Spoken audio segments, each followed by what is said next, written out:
Europe 1. Le débrief de la matinale, les temps forts de ce que vous avez entendu ce matin sur Europe 1. Les abattoirs sont-ils suffisamment contrôlés en France ? Le ministre de l'Agriculture et porte-parole du gouvernement, Stéphane Le Foll, est venu en parler suite à la diffusion de la vidéo de l'abattoir d'Alès. Écoutez, c'était à 8h20 face à Jean-Pierre Elkabbach.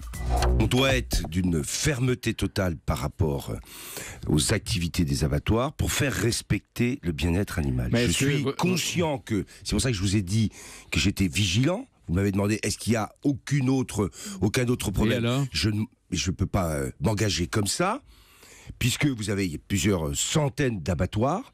On fait tout, et les services vétérinaires et les services de l'État sont là pour faire respecter les règles du bien-être. Voilà, beaucoup d'émotions après cette affaire, on en parlait déjà hier. Et puis aussi cette réaction d'un éleveur bovin, Dominique Fayel, sur Twitter. Rigueur et fermeté, oui, mais ne pas faire d'un cas isolé une généralité. Patrick Balkany a été mis en examen une nouvelle fois pour fraude fiscale cette fois. Il est venu s'expliquer à 7h45 dans l'interview Vérité d'Europe 1 et il ne compte pas en rester là, Patrick Balkany. Écoutez. Ma réponse va être judiciaire. Oui, monsieur Soto, elle va être judiciaire, ma réponse. Parce que c'est moi qui vais assigner le fisc. Oui.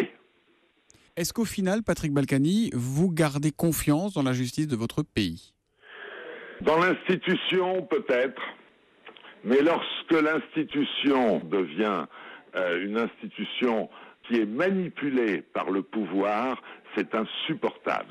Voilà, vous êtes assez sévère avec Patrick Balkany sur Twitter, notamment Laurent Gallois qui dit Balkany a une cahusaïque aiguë.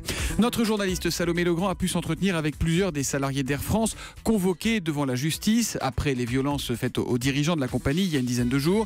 Ils sont choqués, ces salariés, par certains propos tenus par des membres du gouvernement. Écoutez, c'était à 7h30 sur Europe 1. Un de ces salariés s'étouffe, être traité de voyou alors qu'on est père de famille et pour certains grand-père. Un autre qu'on sent traumatisé me dit « Je me sens très mal et sali. Je suis vu comme un voyou alors qu'on se bat pour notre travail et notre futur. » En fait, la plupart partent défaitistes, persuadés qu'avant même leur convocation le 28 octobre prochain devant l'entreprise, ils ont d'ores et déjà perdu leur travail. Salomé Legrand de la rédaction d'Europe 1. Et puis évidemment, demain soir, l'équipe de France, les Bleus affronteront les All Blacks et leur terrifiant AK juste avant le coup d'envoi.